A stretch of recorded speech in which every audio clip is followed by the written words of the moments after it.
中国今早起伫四川进行中征运载火箭载卫星发射任务，这支火箭飞的高度呢，伫咧大气层外口，对台湾无影响。不过飞的方向呢，会经过咱防空识别区的边边啊，国军随时拢有伫咧监控。有专家认为讲，这中国试射火箭方向，有可能是咧无机甲台湾射飞弹的方向。擘嘴。看到在喷火，红色尾流冲起嚟。中国四川西昌卫星中心初5早起是发射长征运载火箭，配合减39号03组卫星升空。中国官方媒体用时讲，卫星是正准的送入去预定的轨道。咱的国防部指出讲，这个火箭飞的高度是伫大气层以外，对台湾是无危害。不过飞的路径有去卡到咱的防空识别区。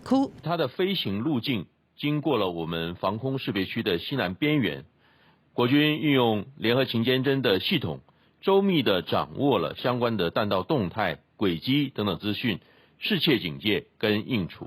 国防部强调严密监控，军事专家讲，袂当排除火箭发射的大道方向是中国军队无机测试攻台飞弹的射向。另外，中国研发的遥感卫星主要有学生空镜雷达成像、光学成像，都是观测地面产生悬解析度的图像和信号情报这类型。虽然中国官方讲，这卫星是用作科学试验和国土资源普查等等，但是西方国家普遍认为讲，伊是军事精查的卫星。专家提醒讲，咱应该爱定相关的防范作为。发动军事行动的时候，来作为指挥管制或西瓜 SR 使用，我想这方面我们也要特别注意。我们自己本身可不可以透过卫星对卫星的方式去反制这些卫星的这个征兆重要的设施的伪装或者是掩护的相关的被动防护设施也要做好准备。英国媒体 BBC 是关心最近1年来中国机南绕台愈来愈接的状况。因英国学者帕特拉诺的分析，中国飞行机入侵咱的 ADIZ， 就是普色地带战术之一，想要用这来减弱咱的军事资源和警觉性。